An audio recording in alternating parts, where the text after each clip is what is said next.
Mask? We have masks if you need one. You guys have them. We have. Thank you so much. I appreciate it.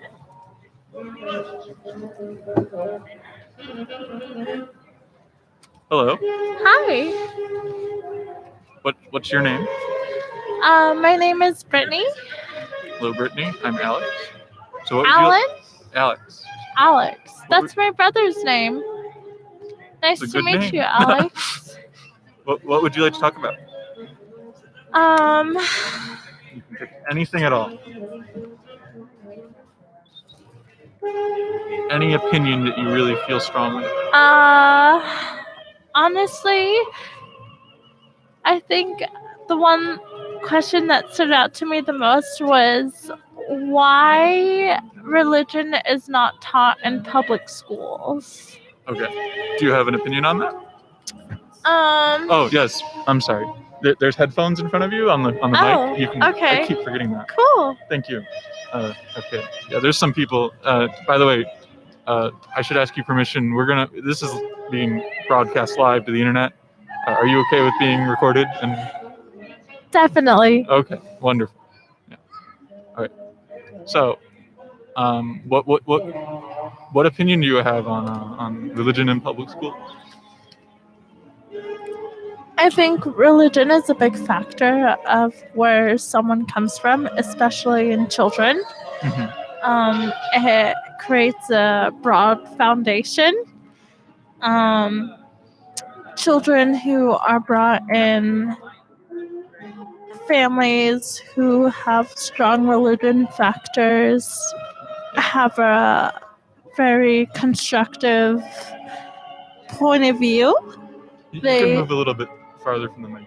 They think in a specific manner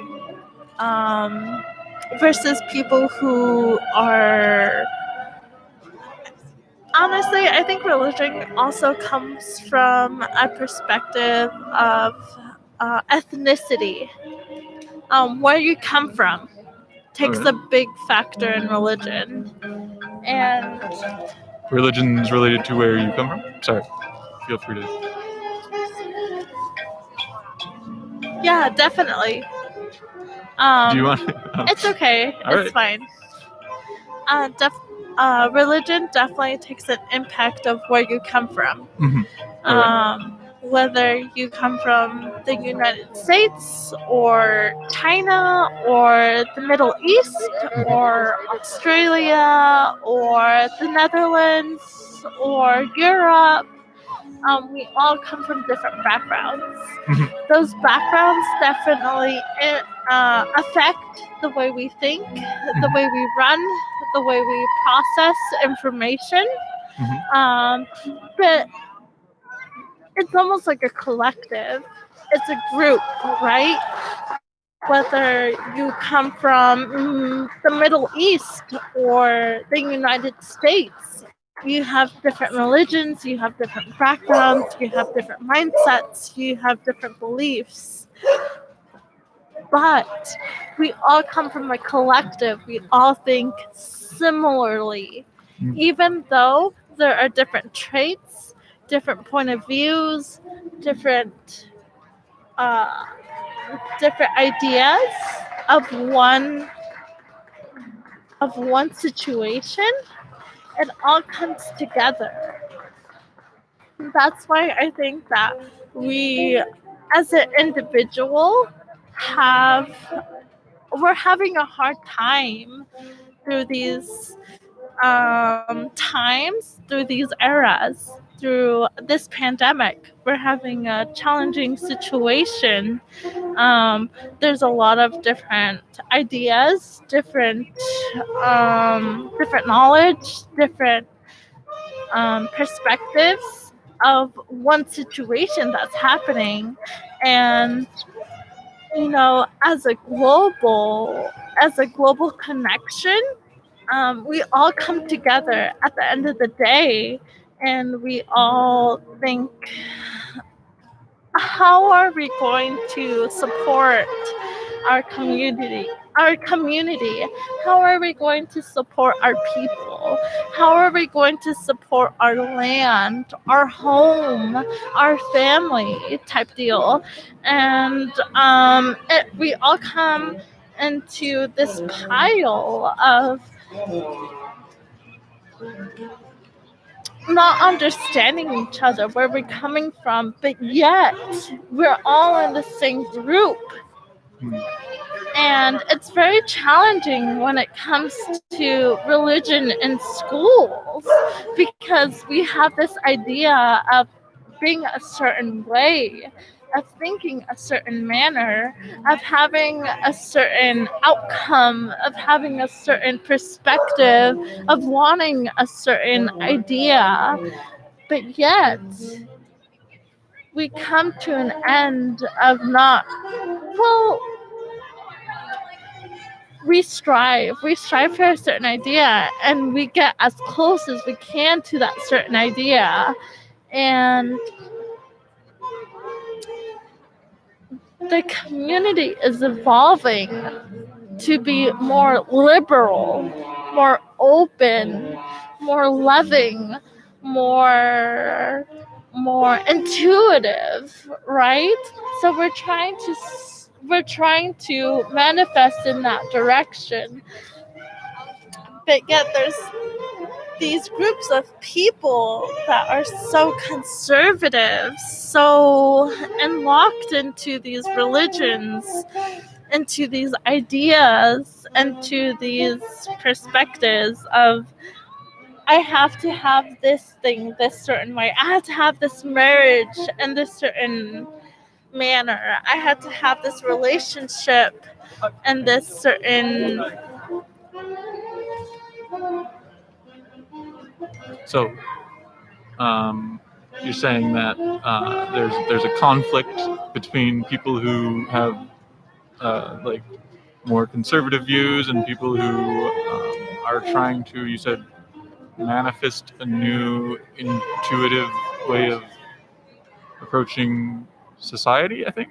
Is that what you're trying to express? I think that it comes within the individual. I think that it comes within wanting to expand, wanting the expansion of the newness to come into their life, because we evolve. You know, each decade we transition, each decade we evolve. It's never the same. Each decade we have. What can you explain what you mean by each decade we transition? So every 10 years is not the same as the past 10 years. Okay. It's similar, definitely, for sure. Is this something that, are you saying that an event happens every 10 years, or are you just saying like things change over time? Things change over time. Okay. For sure. Okay. Definitely. I think that media takes a large part of it. I think it really deters from I think media deters on how we truly feel. Media. Can you explain that more? So media is propaganda. Media has a large propaganda side. Media can put out anything they want, basically, and it'll try to manipulate the society to believe in what they put out, and whether if it's good or bad. And media doesn't know if it's good or bad. Media is just trying to sell what they want to sell, basically. And so people go in that direction. They don't have the logic of understanding what they want and what they don't want, because media puts out these images of what people want. quotation marks type deal, because because media puts out these images of beauty and sufficiency and fulfillment and logic and love and abundancy, but people see those images and they feel this immediate chemical reaction of like, hey, that's me, that's what I want, that's what I want to achieve. But yet people are in this fundamental cage of not being able to achieve that because that's not really realistic type deal. So you're saying like media can influence people. Oh yeah, definitely, for sure. That's what it's for. It's propaganda. It's always been propaganda from before Christ. You know, before Christ. There's been wars. There's been tragedies that have been propagandized. That have been blown up in hyperbole, basically. Saying that this many people died, this is what happened, when it truly hasn't happened. It happened very differently, very very far from what has had been said type deal. What would be an example of that happening, like, say, in the past? So so like in a Greek war, let's say that there was a war that there was a war between the Greeks and the Romans, and 100 people died. But propaganda, the word spread that 300 people died. There was 500 people who got sick. There was children at deathbeds. There was women who had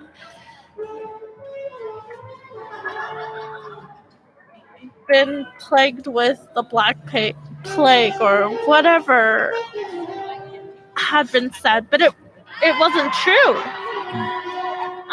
Basically, when people state a certain situation, it's a memory. It's a memory of what we had thought of the occurrence. And usually about 80% of memories are true, but not 100%. It's our perception. It's what we took in of the situation. It's what we believed of the situation. It's our thoughts of the situation, which isn't 100% truth. And that's where propaganda starts, you know? There's a lot of infatuation within wars, within families, within relationships, within communities, within the world, really. And people really ride with that. They strive with that. They believe that. And it's not necessarily what is true. It's just their infatuation. It's their perception, you know? It's their belief. A belief is a belief. You know? A belief is a belief. Right, definitely. It's a perception of one's understanding. It's not necessarily the truth. There's a truth between honesty and belief.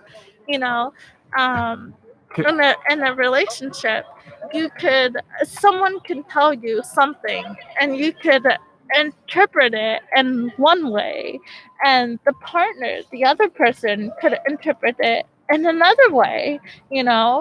And so it's a miscommunication, but it's all one scenario, you know? One scenario can be interpreted in many different ways. Can I ask a question about this box of Tic Tacs? Sure. So would you say that, like, there's like a fact of the matter about that it's true that it's either the case that inside of this box of Tic Tacs, it's either an even or odd number of Tic Tacs. Like, it's true that one of those is right. Well, yeah, because it's actuality. It's sitting in front of me. Okay, I so see it with my own eyes. okay, so It's not a belief. if you couldn't see it, would that still be the case? Just No, no. because I would be leaning on your word, and versus of seeing it with my own eyes. But even if if I do this, does that change the number of Tic Tacs that are inside of the box? No, Okay, so if somebody said like it's definitely 100% for sure that there's like an even number of Tic Tacs in that box, could they be wrong about that? they could be wrong about it. Okay. But personally, in my view, in my perspective, I would trust you and believe that there's 100 Tic Tacs in that box because I want to work. I want to move. I want to move forward. I want to get to the next objective, if that makes sense. What would be the next objective? I'm not sure. So, and every day we have tasks, right? We have goals in our everyday society, whether if it's spiritual, if it's individual, if it's community wise, we have these goals, right? If you lost your ID, you need to go get a new one. That would be one goal of the week, right? If you need to go pay your phone bill, that would be another goal. If you need to go get an alignment, for your car, that would be another goal type deal. And so I want to move to the next objective. And so if I need to know that there's 100 tacs in your box to move to the next objective, I'm going to trust you because I want to move to the next thing. I want to progress. I want to grow. I want to expand. I want to move forward type deal, if that makes sense. I mean, I appreciate that you find me trustworthy. So because my I question find you as a work partner. Hmm?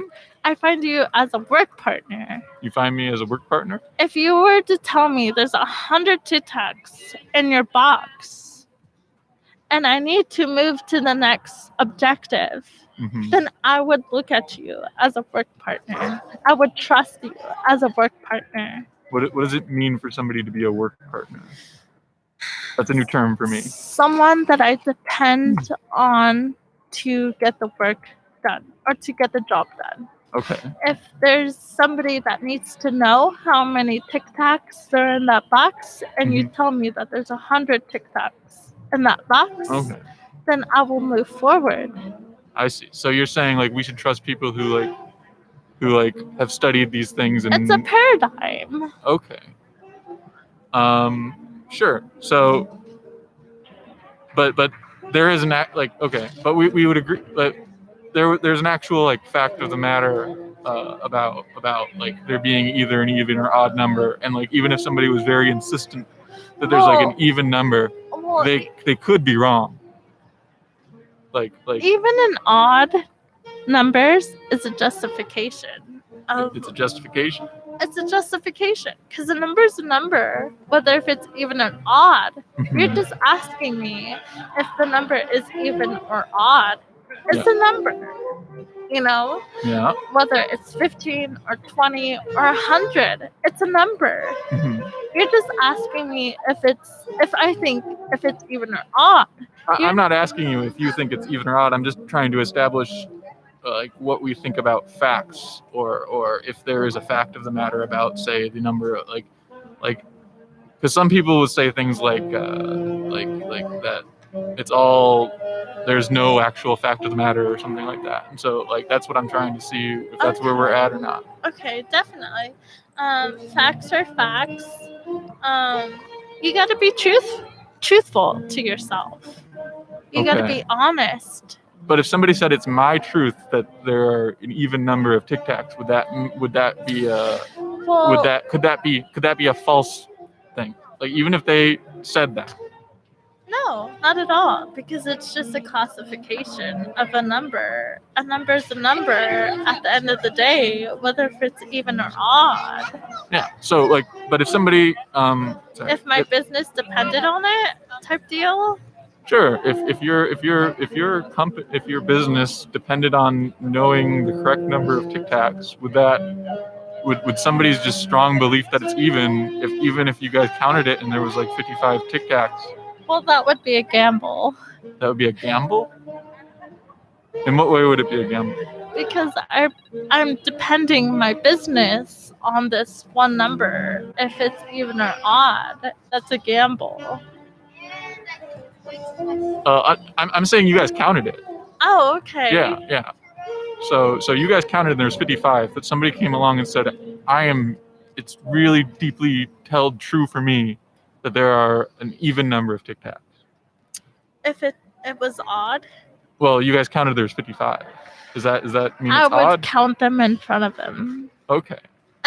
And you're saying that would like establish that they were incorrect.